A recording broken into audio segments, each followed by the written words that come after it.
One of the most common questions that kept coming up was all geared around specification and what is it specifically you need to specify on your refurb projects. So again, I'm probably talking more so to property investors here, but you know, homeowners, you may get some benefit from this as well. But property investors are of this belief, in my experience, in my opinion, that a job list is good enough for that specification. What I mean by that is, morning Gary, I thought I said Gary V then. What I mean by that is, we're going to go and say, replace all internal doors, and then we think that box is ticked and the job's done and that specification's written, and that's not quite the case just yet. So replace all internal doors is going to be a job list, an item that needs to be done, a piece of work. Now, you can put that across to your builder trades, replace all internal doors, to get a price. Now, that price is only ever going to be geared around what type of door, ironmongery, etc. is going to be fitted as a result of that list, that item, that job list item. So replace all internal doors could range anywhere from, depending on how many there are, of course, you could be paying anywhere from 75 quid up to 1,500, 2 grand for one particular door. So you've got to know where in that range your specification sits. If you're going to get a price that means something, of course, then you've got something to manage as the project develops. If you don't specify this thing, you know, the price is going to be based on what the builder thought about you and what you wanted to achieve. But it's all going to be perception-based and opinion-based, which is not where you want to be. You want to be specifying that thing. So when we talk about what needs to be specified, what do I need to put in my specification, what items need to be specified, then the answer's simple, if it's important to you. In terms of layout, design, colour, choices, brands, styles, sizes, all those things. Job list items that you're putting up, replace all internal doors, it might be as broad as a refurb. We need to now specify that thing. Get specific on what it is that you're buying, the number of them, the style, the brand, etc., etc. It's something that we started working on the one-day training that we just done last Friday. We can't obviously cover that whole thing in one day, so there's a lot to cover, but hopefully the guys got some value from that extra piece of training that we threw in there. I've had a message over the weekend, of a bank holiday weekend, chap looking for some help with his trades. No, I'm going to say builder. He used the word builder. So his builder's gone over his budget. Gone over budget, and the guy's fucking raging about it. Good morning, Greg. The guy's raging about this thing. Builder's gone over budget. This might piss you off. Your builder can't go over your budget. That's impossible. Morning, Clive. Morning, Clint. It's impossible. The builder can't go over the budget. How can he? Unless you've given him access to your bank account. Only you can go over your budget, be you a developer, be a homeowner, and unless you've set up your contract and project in a really shit way. And that does give control of your budget to your service provider. But your builder can't go over your budget. How can he? It's a little bit like walking around Tesco, Sainsbury's, wherever you do your shopping, filling your trolley with stuff, getting it to the checkout, bleeping it all through, and then blaming the cashier for going over budget. This can't be a thing. You're in control of your budget on your projects. 100%. Going over budget because of, it could be a number of things. A lack of direction in the first place, the way that you set up the contract in the first place, stalling on instructions, changing your mind, adding time to a program of works, extras. These are the things that push you over budget, and they've all got one thing in common: you're in control of them all as clients or developers, whatever label you want to put on yourself, homeowner, whatever it is. So to say that your builder's gone over budget is really avoiding the responsibility. If you've spent too much on your project, that is down to you as the client, and you must have systems and procedures in place to prevent that from happening. All of the things I just said: changing your mind, adding time, creating extras, finding extras. All these things, you're in control of them all. You must have a way of dealing with them. So, and we must take control of that budget. The budget is ours as the client, not the trades. And the other thing with this is, whenever I hear my builder's gone over budget, did you actually communicate the budget in the first place? 9 times out of 10, in fact, 99 times out of 100, it's not. It's never communicated.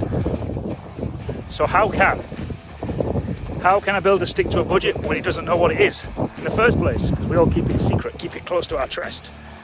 We don't want to tell anybody what it is, because that means we might spend more. I tell you, you'll spend more by keeping it a secret, because no one knows what your expectations are.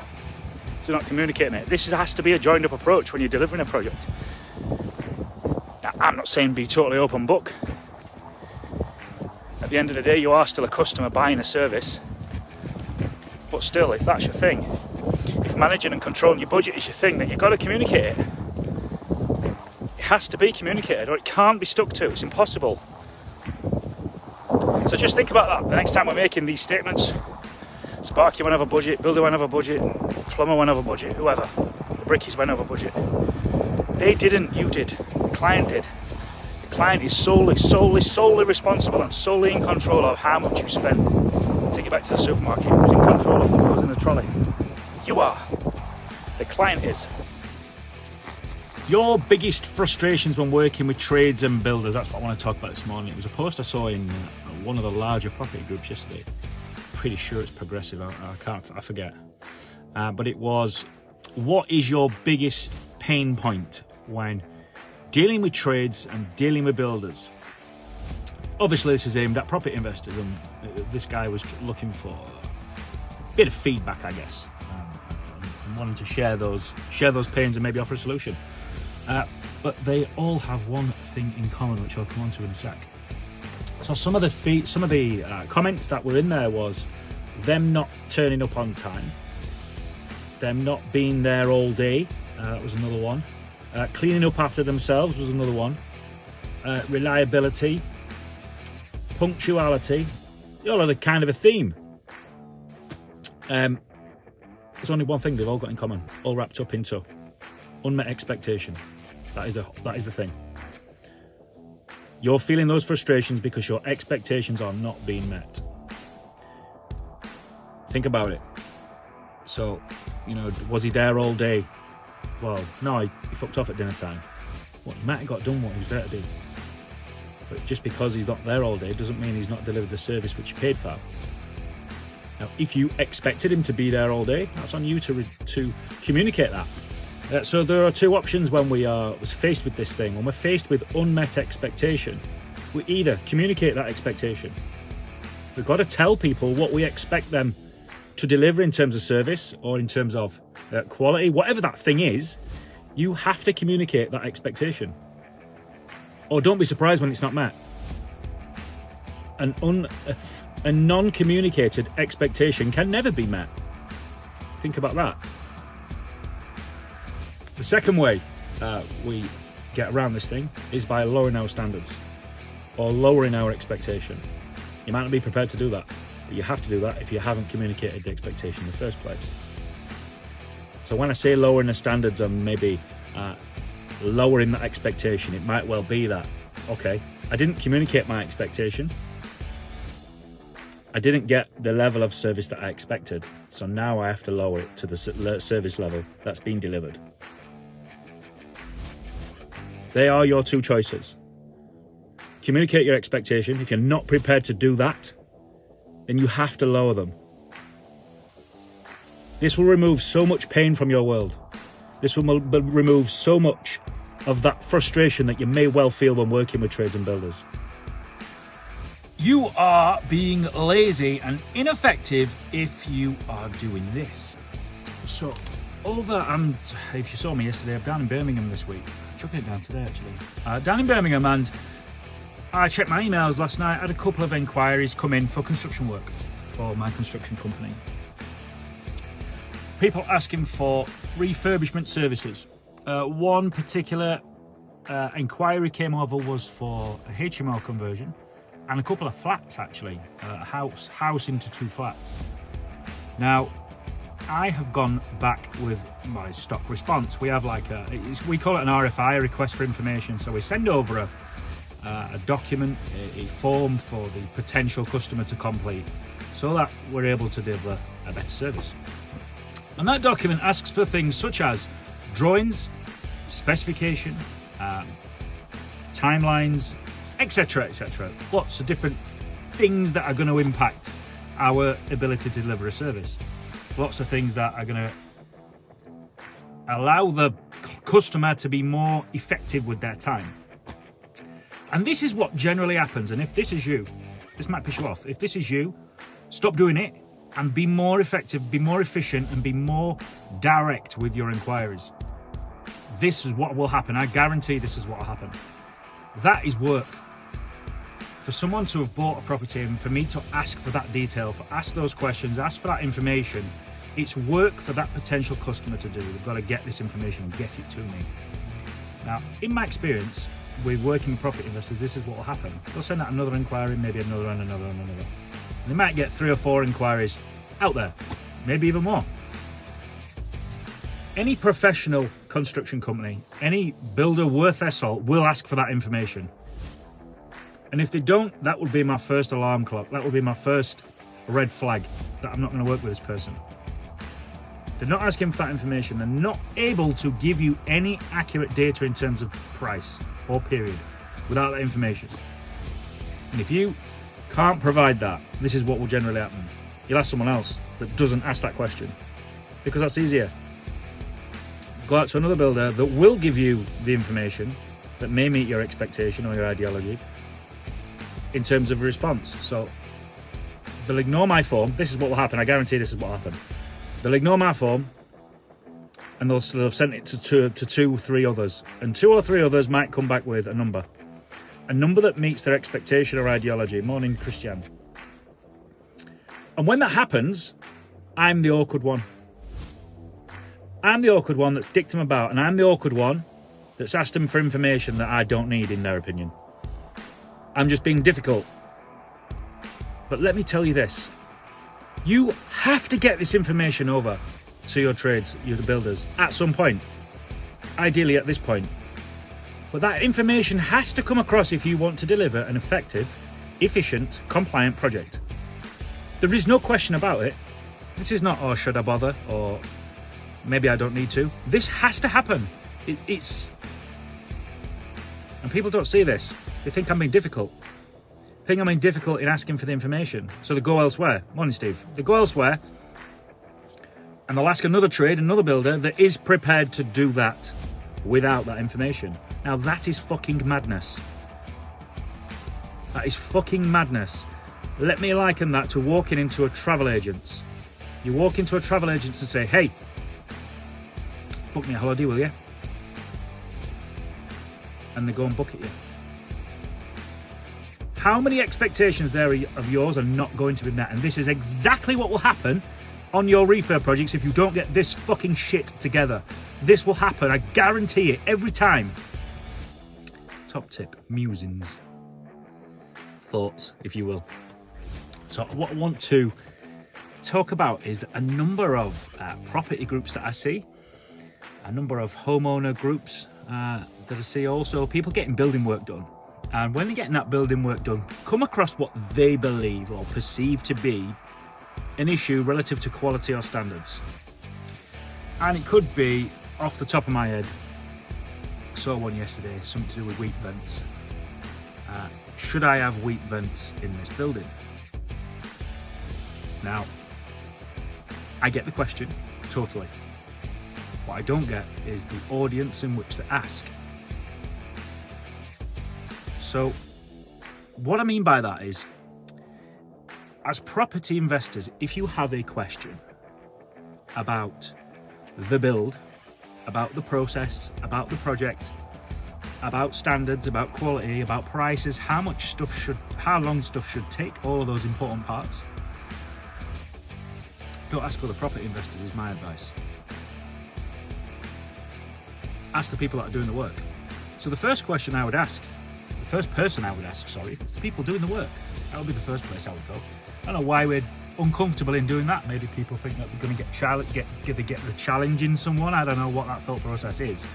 But let's say, I saw another one last week. Is this block work right? It was in a property group of property investors being posted by a fellow property investor. I understand they want the advice, but they're asking in the wrong place. Ask the builder. Ask the guy that's done the work. I don't know why there's this, there shouldn't be this friction, this battle, this lack of cohesion. That shouldn't exist. This should be a joined up approach. It should be investor and builder versus development, not investor versus builder. They should be the team. It should be a team, a joined up approach. So if the investor has an issue relative to quality, time, price, whatever that is, whatever the problem is, whatever the perceived problem is, the question, ask the person doing the work. They're the people best placed to do the work. And if we think that's going to result in confrontation, I would ask a fellow professional. If I've got a problem with, I don't know, let's say the electrics don't look right. You know, it doesn't come in any substance or credence or any sort of thought process, it just doesn't look right. Maybe it's not level or not plumb or whatever. Ask another Sparky. I wouldn't go into a property group and ask those guys. I'm not saying that property investors are uneducated, that's not what I'm saying at all. I'm saying that if you do that, you're going to get a load of opinion from others. There may well be the right answer, may well be in there. You may well get the right response from one of the thousands of people that you're asking. But what will also happen is you'll get 900 people that comment with an uneducated view, also based on opinion. And what that will do is just create more confusion for you. And you won't walk away with the answer that you're actually looking for. It's a bit like, let's say, builder's got a problem with client. And it's a bit like the builder going into a group of builders and asking about how to get into property investment. It's the same thing, really. You've got to know your audience and know where you're taking that advice from. Not only where you're taking it from, but where you're asking it as well. When not to pay your builder, pay your builders and trades, when not to pay them. First and foremost, there is no right or wrong here at all. There can't be any right or wrong here. What you must do, what you must always do, property investors this is, and trades as well, you need to be aware of this, is to have mechanics and procedures in place before you start to manage this. If you're getting to the end of a project and you're in this debate whether to pay or to not pay your builder, it's too late. If you've got to that point, then it's too late. You've missed out a process, you've missed out a procedure in setting up that project. To give you an example, a pal of mine I was catching up with yesterday. Was it yesterday? Yesterday or the day before, I forget. He was telling me that he's not paying his builder for his refurb. 23,600 quid or something like that. And there was a load of shit in the back garden. There's loads of rubbish in the back garden and I'm not paying him until that's clear. That is fucking grossly unfair. Full on fucking bollocks. You know, for the sake of a, I don't know, 100 quid job sending a labourer around to clear the garden or clear the waste, then you can't hold back that type of money for 100 quid task or 150 or whatever it is. You know, the amount that you withhold when you get to that point needs to be a representative amount to the task that's outstanding. So you might withhold, I don't know, if in that example maybe 500 quid till it's done, then give them the 500 quid, whatever that is. Bit of incentive to get it done, and also a bit of comfort for you, a bit of leverage for you, to make sure that it's done. Daniel, isn't that what retention's built into contracts for? It is, mate, but unfortunately in the property refurb space, that level of contract, that level of detail's not done. So I'm speaking at a layman's level, really. So when we're talking setting up these processes and procedures, like I said, if you're trapping through that project, not having a process and procedure in place in advance of it starting, that's where it's going wrong. So we've been looking to set this up from the off. So from day one, just be really clear what you expect. Be really clear what you expect in terms of quality, in terms of time, in terms of cleanliness, whatever those things are, and how you will manage the payments relative to that. So to give you another example, it might be submit your invoice on this is straight off the top of my head now. Submit your invoice on a Friday. I'll go check it on the Monday. I'll have you a snag list to you by the Tuesday, which I expect to be done by the Thursday, so you'll get paid on the following Friday. Or something like that. And if that falls by the wayside, then that also needs a procedure to what you will do to manage that. Where you don't want to be is at the end of a job when an invoice comes in and you say, I'm not paying that because of X. Because that's now opinionated. We need to have a process and a procedure in place which could be embedded into a contract before we start, so that you've got something to manage and it's not just opinion and expectations not being met and everybody fucking falling out. That's not where you want to be. You want to be joining up this thing, investor and builder versus project, not investor versus builder, which is what I often see. I'd love to hear from people what their thoughts are on this as well, by the way. What is it that makes you not pay your builder or not pay your trades? What is it? What kind of things would make you hold back payment, and how would you go about doing that? How much would it be? Would it be a representative amount, or are you a flat until it's 100% complete, you're not getting a fucking penny? Immediately available builders. Who am I talking about here? The number of times I see this piece of advice posted, and it's shit advice. Here's me going to explain the reasons and whys and wherefores behind that. People asking about, should I engage with this builder when he's immediately available? Or don't engage with that builder because he's immediately available. It's fucking bollocks. Builders become available throughout the year. Our construction calendar in my construction business is booked up till the middle of 2022. But there will be a time this year where I get slots become available. They may well be on a Friday afternoon. A client could try and reschedule Monday's work, could try and cancel it for whatever reason. Death in the family, got COVID, finance didn't land, got no money. Whatever those things are, materials didn't turn up. There's a number of things that could stall a project like that, which then means I have a gap in my diary. So if somebody rings me on that Friday and says, Paul, can you start Monday? And I say yes, that does not make me any less of a good builder just because I'm readily available. I see this advice posted fucking daily. Oh, if he's ready, if he's available at short notice, it means he's rubbish, or it means he's got no work, or it means blah blah blah. All of it bollocks.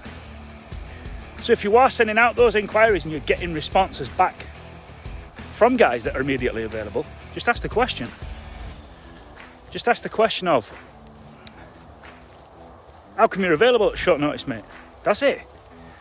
Find out why. Don't just hang up, put the phone down and say, I'm not engaging him because he's readily available. It's a real funny one. I'd like to liken it to, imagine going into Curry's and saying, can I have that TV? And I'm saying, well, we've got 20 models in the back. And it's like saying, well, that means no one's buying it. So can I have a different telly? It's the same thing. It's the same thing for me anyway. So just be mindful if you're doing that. If builders and trades are available at short notice, just ask the question as to how that has come to be. How is it you're available such short notice? Not jump into that immediate assumption that he's got no work and that he's shit. And the other thing is, what if the guy's a startup? What if the guy has been running 10, 20, 30 million pound projects for a large company and decided, you know what, I'm going to go on my own. I'm going to go on my own and do this thing alone. That's what I did. I did that. I jumped in on my own. First job I did in my construction company was to hang a TV for someone. And I got paid 40 quid. And it was fucking amazing. Now, I was available immediately for that job. I'd put an ad in Tesco's window in those card things offering services, and somebody rang me on the Friday, when can you do it? And I did it on the Monday. That doesn't make me shit, it just makes me available, because I was a startup. And then things grow from there. Now, I'm not saying that what I've just said is the only answer, because yes, there are people that are going to got no work because they're shit. But you can find that out just by asking the questions. You can find that out asking around, asking for previous work that they've done, current contracts that they got in, things like that. Not just blanketing everybody with the shit brush just because they're available. I see this regular, particularly in builders and trades groups, and also in property investment groups that I'm a member of. And it's, you should have done your due diligence on your trades and builders. And you know, when I see that, it really fucking pisses me off. It's the worst piece of advice you could ever give to anybody. When someone's in a hole, when someone's in fucking trouble, the last thing they want to hear is, you should have done this. What they need is a solution to the problem that they find themselves in. Not someone poking a finger at them saying, you fucked up. It's the worst advice you can ever give. Morning, James. So if you're in that camp, do us a favour and fucking quit it and help the person out that's looking for help. Morning, Graham. It reminded me of, which is what I wanted to share with you today, a story last year now, I think. Yeah, it was last year. This was a guy that had approached me and asked me about what levels of due diligence he should be doing on his builder. So I gave him a list of things he should check, a list of things he could check in order to make sure he was making the right hire.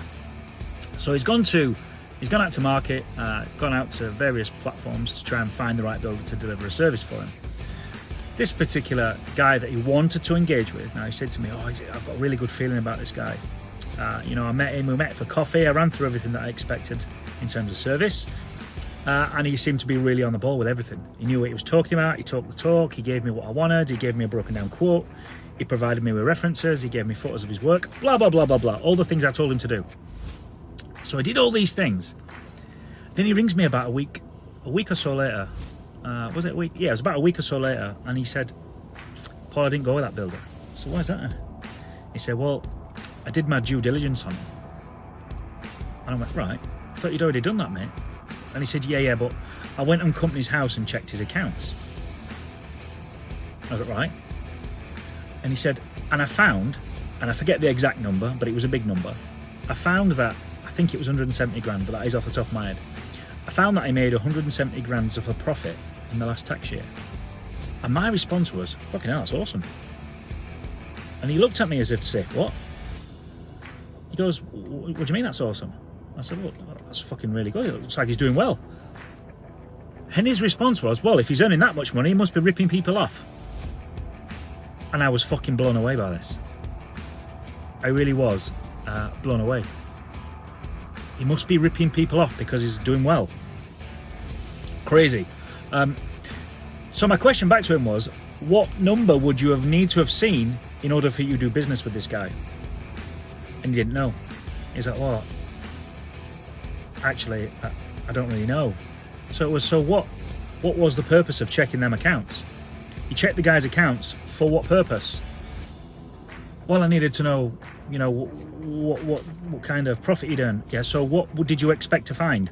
What was it? What number would you have need to have found for you to do business with this guy? And he didn't know. And because he didn't know, my question is, well, so why check? This is what I talk about with due diligence. There's certain things that you've got to know why you're looking for it. You've got to know what you're looking at and why you're looking at it. Sat in the chair, so I am wet my pants excited this morning.